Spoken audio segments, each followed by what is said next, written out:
Hello दोस्तों, अस्सलाम वालेकुम। आप सभी का इस ओरिएंटेशन सेशन में इस्तकबाल है, वेलकम है। भाइयों दोस्तों, आज के इस प्रोग्राम में हम बात करने वाले हैं 4 स्टेप्स टुवर्ड्स करियर आफ्टर आलिम और बीए, यानी बीए और आलिम करने के बाद वो क्या करना चाहिए। तो उसके 4 तरीक़ेकार हैं जो मुस्तकबिल की ओर हमें ले जाते हैं, समझे। तो एक छोटे से मुख्तसर इसी प्रोग्राम में आप लोगों को बस एक ओरिएंटेशन सेशन लेना है जो कि आपके फ्यूचर के बारे में है, मुस्तकबिल के बारे में है। तो वो चीज़ें हैं। तो इसमें 4 स्टेप्स हैं। पहला स्टेप आलिम डिग्री का है, दूसरा बीएड वगैरह का है, तीसरा सीटेट का है, और चौथा जॉब यानी एमए और फाजिल, एमए या फाजिल यानी जॉब के बाद अगर एमए वगैरह करना चाहते हैं तो फिर उसका तरीका है। तो हम सबसे पहले बात करेंगे हम बात करेंगे इस आलिम और इसकी।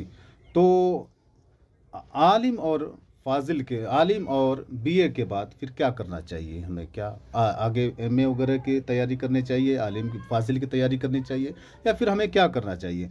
तो देखिए, चालाकी तो इसी में है कि आलिम के बाद फ़ौरन बीएड करें और जॉब में जाएं, या बीए करने के बाद फ़ौरन बीएड करें और जॉब में जाएं। जैसे भी हो, पहले एक जॉब ले लें, फिर उसके बाद आगे बढ़ें, है ना। क्योंकि जब आपको स्टेबिलिटी आ जाती है आपके पास, जब आपके पास कदम जम जाते हैं, आप अपने पाँव पे खड़े होते हैं, तो वहाँ पर फिर कुछ भी सोच सकते हैं। और जब आप कुछ भी नहीं होते हैं तो आप एक दीवार के बराबर होते हैं, समझे। तो ये चीज़ें हैं। तो बीएड करना है आलिम और बीए के बाद। तो दूसरा स्टेप आता, तो ठीक है भाई, बीएड करना है, लेकिन बीएड करने के बाद बीएड करें या डीएलएड करें। कुछ लोग का मानना है कि नहीं, डीएलएड करना चाहिए, कुछ लोगों का कहना है कि बीएड करना चाहिए। लेकिन दोनों बात अपने अपनी जगह पे सही है, लेकिन मेरा जहाँ तक मानना है कि बीएड करना चाहिए। क्योंकि जब बीएड करते हैं तो 2 अपॉर्चुनिटी आपके सामने होती हैं। एक तो ये है कि जब आप बीएड कर लेते हैं और सीटेट निकाल लेते हैं तो 6 to 8 के लिए भी एलिजिबल हो जाते हैं। और उसी बीएड से अगर एस्टेट निकाल लेते हैं जो बिहार का है, तो आप हाई स्कूल के लिए भी एलिजिबल हो जाते हैं। तो ये चीज़ें आपके अंदर हो जाती है। लेकिन जब डीएलएड करते हैं तो सिर्फ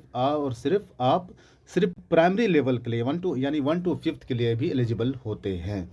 तो बेहतर यही है कि करना है कि इसी में आपको सीटेट या एस्टेट और साथ ही साथ जॉब की भी तैयारी कर लेनी है। ये जो कि चालाकी की एक पहचान मानी जाती है।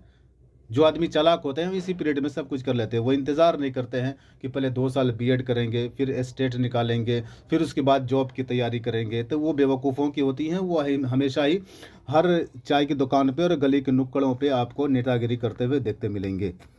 चालाकी इसमें नहीं है। उसके बाद जब हम सीटेट कर लें तो फिर जॉब की तैयारी तो मैं बता ही दिया, जॉब करें और इन अल्लाह के करम से आप लोगों की जॉब भी लग जाए। तो फिर जॉब में जाए तो क्या करें, वहीं पर रह जाएं या फिर आगे करें। नहीं, वहाँ पर नहीं रहना है, बल्कि जब आप जॉब में जाएं बीए लेवल पर या आलिम लेवल पर, तो वहाँ रहने के बाद आप फाजिल की भी तैयारी करें, या फिर एमए की भी तैयारी करें। यानी एमए में आपको करना है या फाजिल करना है। जब आप एमए या फाजिल कर लेते हैं और आपका बीएड तो है ही, तो आपको प्रमोशन हो जाता है 5 साल के बाद। नहीं, और अगर जॉब में नहीं है तो आप बीएड किए हुए हैं तो एमए कर लेने के बाद आपको 12th लेवल का स्टेट निकालने के लिए निकालते हैं। तो जब ये 12th लेवल की स्टेट निकाल लेते हैं तो आप +2 के लिए एलिजिबल हो जाते हैं। और जब +2, ये मेरे ख्याल से अच्छी चीज़ है। वजह उसकी है कि इसमें मैंने देखा कि वैकेंसी तो होती है, लेकिन स्टूडेंट ही नहीं जा पाते हैं, क्योंकि उस लेवल की डिग्री नहीं हो पाती है। और किसी को डिग्री होती है तो बीएड या उस तरह का स्टेट नहीं होता है, या उनके पास कुछ भी होता भी तो है, लेकिन सही से बेचारों को गाइडलाइन नहीं मिल पाती है, या गाइडलाइन किसी ने उसको नहीं दिया, या कहीं किसी ने सही उसकी रहनुमाई नहीं की, जिसकी वजह से बेचारे ऐसे कैसे रह जाते हैं। तो ये 4 स्टेप है, 4 तरीक़ेकार है आपके मुस्तकबिल के लिए। और इसको एक स्टेप बाय स्टेप फॉलो करें, इंशाल्लाह कामयाबी मिलेगी। अब बात रही कि बीएड करें कहाँ से। बिहार में तो थोड़ा सा महंगा है, गरीब लोग नहीं आ पाते हैं। मैंने बहुत ऐसे लोगों को सुना जो 2-2 साल पहले, 3-3 साल पहले आलिम कर चुके हैं, लेकिन बाद में वो कह रहे हैं कि सर हमको बीएड करना है। और जब मैं पूछता हूँ कि आलिम आपने कब किया, तो 2 साल पहले। तो फिर कारण यही बताते हैं कि सर इतना महंगा नहीं हो पाएगा हमसे।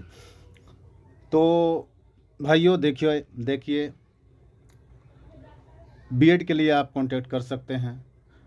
जैसे ही आपका बीएड में इनरोल होगा, मैं सीटेट बिल्कुल सीटेट की क्लास चालू कर दूंगा। सीटेट आपका 1 साल तैयारी करवाऊंगा। जैसे ही 1 साल बीएड का हो जाएगा, अगले सेशन में फ़ौरन आपको सीटेट निकलवाना है या स्टेट निकलवाना है, हर हाल में चाहे जैसे भी हो। फिर साथ ही साथ आप लोगों की टीचिंग की तैयारी होगी। और इस तरह करने के बाद जैसे ही वैकेंसी आती है, इंशाल्लाह आप लोग दीजिएगा, कामयाबी मिलेगी। बस यही छोटी सी मुख्तसर सी बात थी जो आप लोगों के सामने मुझे रखनी थी। और बीएड का फॉर्म जो फरवरी 15 तक आने ही वाला है, आप लोग सतर्क रहिएगा, एक्टिव रहिएगा। ग्रुप पे सारी चीज़ें, सारी इन्फॉर्मेशन दे दी जाएगी। चलिए, इतनी सी बात थी। इंशाल्लाह फिर दूसरे वीडियो के साथ मिलेंगे। फ़कत वस्सलाम।